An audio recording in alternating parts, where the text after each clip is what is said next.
ഇക്കഴിഞ്ഞ ദിവസം മാധ്യമങ്ങളെ കണ്ടുമടങ്ങവേ പ്രതിപക്ഷ നേതാവ് വി.ഡി. സതീശൻ പറഞ്ഞ ഒരു വാചകമുണ്ട്. വിസ്മയകരമായ ഒരു പ്രഖ്യാപനം കൂടി പിന്നാലെ വരുന്നുണ്ട്, കാത്തിരുന്നോ എന്നുള്ളത്. പ്രതിപക്ഷ നേതാവിന്റെ ഈ പ്രഖ്യാപനത്തിന് പിന്നാലെ ഓടുകയാണ് മാധ്യമങ്ങൾ.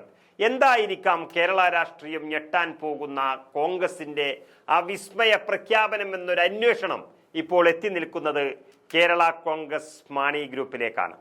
കെ.എം. മാണിയുടെ മരണത്തിന് പിന്നാലെ UDF-മായി ഇടഞ്ഞ് LDF-ൽ ചേക്കേറിയ ജോസ് കെ മാണിയും കൂട്ടരും മാറി ചിന്തിച്ചു തുടങ്ങി എന്നൊരു സൂചനയാണ് പ്രതിപക്ഷ നേതാവിന്റെ വാക്കുകളിൽ നിഴലിക്കുന്നത് എന്നാണ് മാധ്യമങ്ങൾ റിപ്പോർട്ട് ചെയ്യുന്നത്. KPCC അധ്യക്ഷ പദവിയിൽ സണ്ണി ജോസഫും സുപ്രധാന പദവികളിൽ മറ്റു നേതാക്കന്മാരും എത്തിയതോടെ KPCC അടിമുടി മാറിക്കഴിഞ്ഞു. ഇക്കഴിഞ്ഞ നേതൃത്വമായി ഇടഞ്ഞു നിന്ന മാണി ഗ്രൂപ്പിന് നിലവിൽ നേതാക്കളുമായി വലിയ അകൽച്ചയില്ല എന്നതാണ് വാസ്തവം. 2011 സമാനമായി 2025 വാശിയേറിയ പോരാട്ടം നിയമസഭയിലേക്ക് നടക്കുമെന്നുറപ്പാണ്. വലിയ വ്യത്യാസമുള്ള വിജയം കോൺഗ്രസ് പ്രതീക്ഷിക്കുന്നില്ല എന്നതാണ് യാഥാർത്ഥ്യം. 5-6 സീറ്റിന്റെ മുൻതൂക്കമാണ് കോൺഗ്രസ് കാണുന്നത്. അങ്ങനെ വന്നാൽ മാണി ഗ്രൂപ്പ് കൂടെയുണ്ടെങ്കിൽ UDF-ന് 10 വർഷത്തിനു ശേഷം അധികാരത്തിൽ തിരിച്ചെത്താൻ സാധിക്കുമെന്ന് കോൺഗ്രസും കണക്കുകൂട്ടുന്നു. തദ്ദേശ തെരഞ്ഞെടുപ്പിന് മുൻപ് വിട്ടുപോയ പ്രധാന കക്ഷികളെയെല്ലാം മുന്നണിയിൽ തിരിച്ചെത്തിക്കാനാണ് ശ്രമം നടക്കുന്നത്.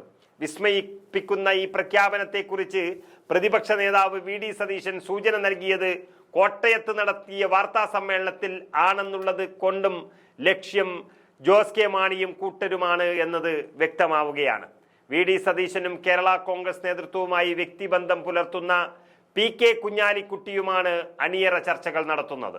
UDF കൺവീനറായി ചുമതലയേറ്റ അടൂർ പ്രകാശ് ഇതിനുള്ള ശ്രമം പല വഴിക്ക് പല കൂടിക്കാഴ്ചകളിലൂടെ തുടങ്ങിയിട്ടുമുണ്ട്.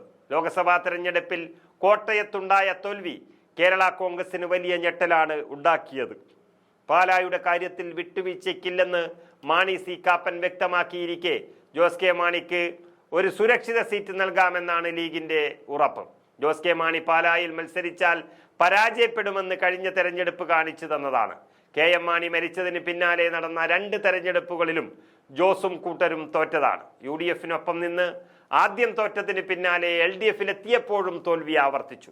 എന്തായാലും മുന്നണി പ്രവേശനം തദ്ദേശ തെരഞ്ഞെടുപ്പിന് മുൻപ് വേണമെന്ന നിലപാടിലാണ് കോൺഗ്രസ് നിൽക്കുന്നത്. താഴെത്തട്ടിൽ 2 ചേരികളിൽ മത്സരിച്ച ശേഷം നിയമസഭാ തെരഞ്ഞെടുപ്പിൽ ഒന്നിച്ചാൽ ഗുണം ചെയ്യില്ല എന്ന് കോൺഗ്രസ് വ്യക്തമാക്കുന്നു.